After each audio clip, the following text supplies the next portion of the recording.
이원하 변호사의 사건 X파일. 지난 4월 17일 서울 여의도 한강공원에서 13살 여중생 A양이 실종되는 사건이 발생했습니다. A양의 부모는 학교에 간 딸이 집으로 돌아오지 않는다며 경찰에 실종 신고를 한 상태였죠.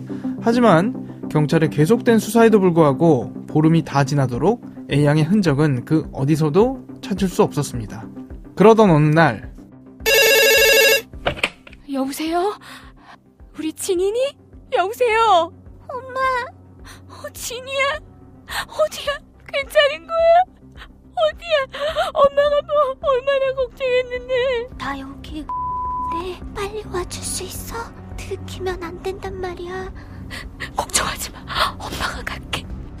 조금만 기다려. 걱정하지 마, 우리 딸. 엄마. 그렇습니다. A양은 자신의 의지가 아닌 다른 누군가에 의해 소위 감금되어 있었던 상황인데요. 가까스로 부모님의 품으로 돌아온 A양이 털어놓은 그간의 이야기는 더욱더 충격적이었습니다. 괜찮니? 도대체 무슨 일이 있었던 거지? 말해줄 수 있겠어? 한강에서 친구랑 놀고 있었는데 저희 보고 자기가 운영하는 호빠 노래방 같은 게 있는데 같이 가보겠냐고 해서 저희는 코인 노래방 같은 건 줄 알고 따라갔는데 남자들 비위 맞춰주고 술도 따라주라고. 도대체 A양에게 무슨 일이 있었던 걸까요? 이원하 변호사의 사건 X파일 지금 바로 시작합니다. 안녕하세요. 이원하 변호사의 사건 X파일 이원하입니다. 오늘도 로엘 법무법인 한민경 변호사와 함께합니다. 변호사님 어서 오세요. 안녕하세요. 로엘 법무법인의 한민경 변호사입니다. 오늘 다뤄볼 사건 파일 바로 열어보겠습니다.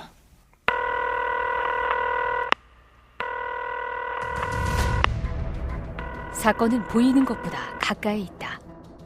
이원하 변호사의 사건 X파일. 한강공원에서 사라진 여중생들. 지난 4월이었죠. 여의도 한강공원에서 여중생 2명이 실종되는 사건이 벌어졌습니다. 네, 그렇습니다.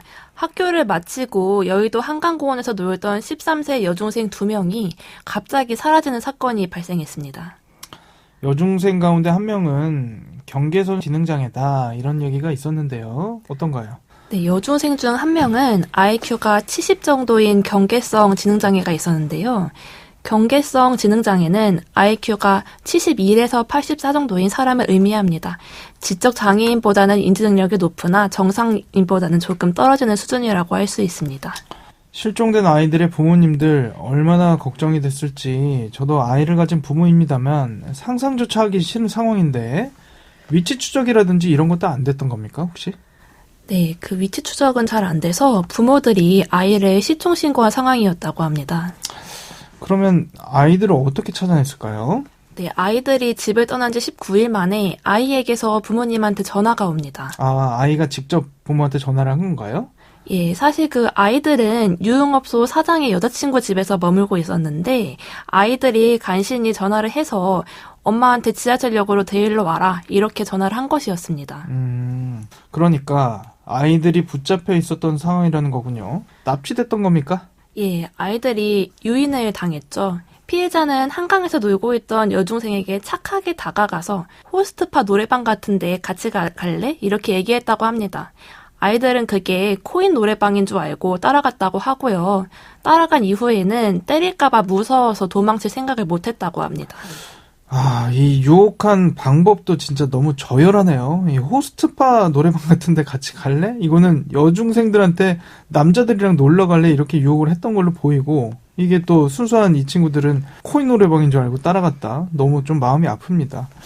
이 피의자라는 A씨라는 이 사람이 유흥업소를 운영하고 있다 이야기를 해주셨는데 아이들이 그 유흥업소에서 일을 하게끔 강요했던 건가요? 도대체 어떻게 된 상황입니까?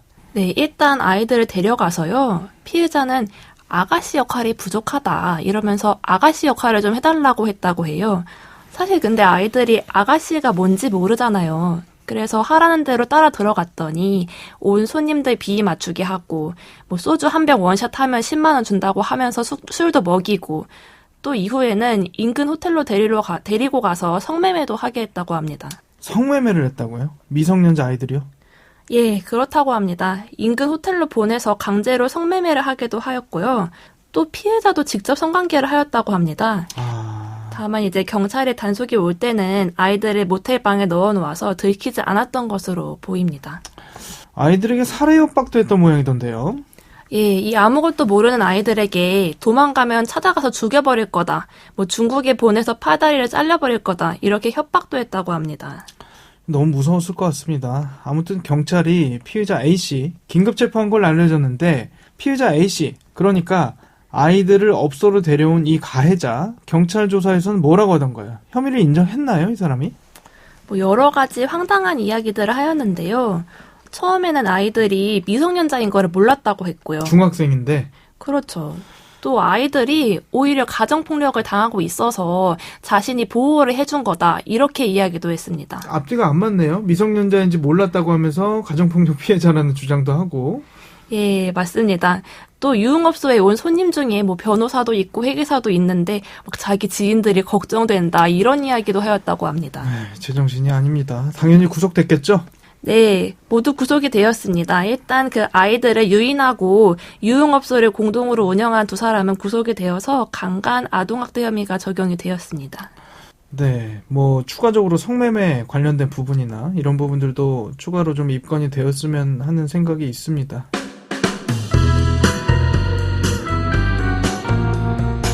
변호사의 눈으로 범죄의 재구성. 이원하 변호사의 사건 X파일.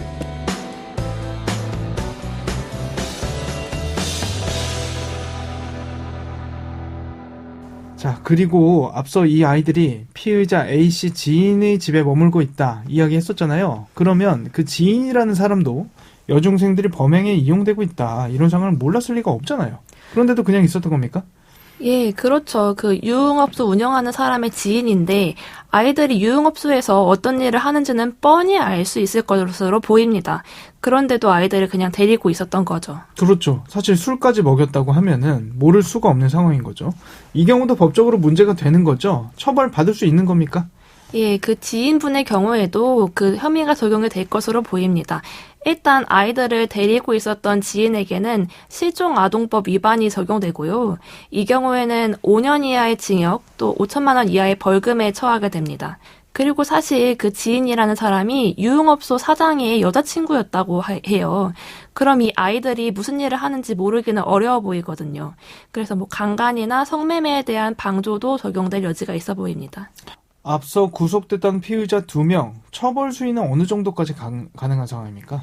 그 앞서 말씀드렸듯이 이 피해자 2명이 직접 성관계를 하기도 했다고 말씀드렸잖아요. 그 13세 이상 16세 미만의 사람을 가늠한 19세 이상이자의 경우에는 폭행, 협박이 없어도 강간에 해당이 되잖아요. 또 강간죄는 3년 이상의 유기징역이고요. 그래서 성인에 대한 성범죄보다 중하게 처벌되기 때문에 기본적으로 더 중한 처벌이 가능할 것으로 보입니다. 네, 추가적으로 아동 청소년 성매매 혐의도 당연히 적용될 것으로 보이고 그것도 역시 굉장히 중형에 처하고 있는 범죄이기 때문에 이 사람들은 아마 중형을 피하기 어려울 것으로 예상이 됩니다. 자, 혹시나 해서 그런데요. 이런 상황에서 선처를 호소한다든지 감경 요소 같은 혹은 초범이라 집행유예를 받는다든지 우려할 만한 대목은 없겠습니까? 예, 말씀해주신 대로 현재로서는 강간 이외에도 강요행위나 성매매, 알선 등 추가적인 죄가 많아 보입니다. 죄가 결코 가볍지는 않은데요. 다만 피해자로부터 용서를 받고 피해자의 피해가 상당히 회복될 경우에는 감경 요소로 고려될 수가 있고 집행유예 가능성이 없지는 않을 것 같습니다. 현실적으로는 저는 개인적으로 집행유예 가능성은 좀 떨어진다고 보고요. 더군다나 이 사건은 피해자가 미성년자이기 때문에 피해자랑 직접 합의하는 게 아니고 피해자의 부모님들이랑 합의를 해야 되는데 이 사건 피해자들의 부모님이 사실 합의를 해줄 가능성은 희박하다고 봅니다. 네. 자, 그리고 손님들, 그러니까 아까 변호사도 있고 회계사도 있고 이렇다고 말씀 주셨는데 이 피해 아이들 대상으로 성매매를 했던 손님들, 이 사람들도 추적해서 처벌받게 할 수 있나요? 네, 당연히 성매매는 처벌 대상이고요. 다만 아이들이 미성년자인 거를 알았냐가 문제가 될 것 같습니다. 아이들이 미성년자라는 걸 알았다면 아동 청소년의 성을 사는 행위에 해당이 돼서 5년 이하의 징역이나 3천만 원 이하의 벌금을 받게 되는데요. 사실 손님들은 업소에서 일하니까 당연히 성인인 줄 알았다 이럴 수도 있어요. 이 주장이 받아들여질 경우에는 일반 성매매가 적용이 되고 처벌 수위도 확실히 낮아집니다. 이게 이제 여중생인 경우에는 좀 뭐 발육이 빠르거나 아니면 뭐 키가 크거나 화장을 뭐 진하게 하거나 뭐 염색을 하거나 이런 경우에는 성인이라는 주장을 하는 것들이 간혹 받아들여지는 경우들도 있어요. 근데 사실 지금 이 아이들의 나이가 아주 어리고 더군다나 뭐 경계선 지능 수준의 그런 장애를 가지고 있었다고 한다면은 미성년자인지 몰랐다라는 그런 주장이 받아들여지기는 힘들 것으로 보입니다. 자, 절대 벌어져서는 안 될 일이었습니다만 그래도 뒤늦게나마 아이들이 부모님 품으로 다시 돌아갈 수 있어서 참 다행이라는 생각이 드는 한편 이전에도 오늘 살펴본 사건과 비슷한 상황의 범죄들 심심치 않게 보도되곤 했잖아요. 그럼에도 이런 일이 계속 벌어지고 있다는 게 일단 너무 끔찍하고 무엇보다 저는 처벌이 좀 약한 것 같다 이런 생각 들 때도 있거든요. 변호사님 보시기는 어떻습니까? 네, 이 사건 이전에도 10대 여학생들을 유흥업소에서 일하게 하는 사례는 그동안 많이 있었습니다. 다른 사건에서도 용돈을 주고 미성년자를 놀이방에서 일하게 하고 또 강간도 했는데 한 명은 실형, 다른 한 명은 실형이지만 집행유예를 받은 경우도 있거든요. 그치만 아무래도 아동이나 청소년에 대한 성범죄에 대해서는 강하게 처벌될 필요성이 있지 않나 이렇게 생각합니다. 네, 맞습니다. 지금 이미 사실 법정형 자체는요 이미 좀 강하게 처벌을 하고 있어요. 근데 실무적으로 어느 정도까지 선고형을 정할 수 있느냐 이 문제가 또 중요한 부분이라고 생각을 합니다. 사건 엑스파일 오늘은 한강공원에서 놀던 여중생들을 유인해 성범죄를 저지른 극악 무도하고 파렴치한 가해자들에 대한 이야기 나눠봤습니다. 절대 다시는 있어선 안 될 끔찍한 사건이 아닐 수 없는데요. 도대체 우린 언제쯤 이런 사건 그만 볼 수 있게 될까요? 오늘 저희가 준비한 내용은 여기까지입니다. 끝곡으로 장필순 어느새 들려드리면서 이 시간 마치겠습니다. 여러분은 모두 변호받아 마땅한 사람들입니다. 사건 엑스파일 여러분 고맙습니다.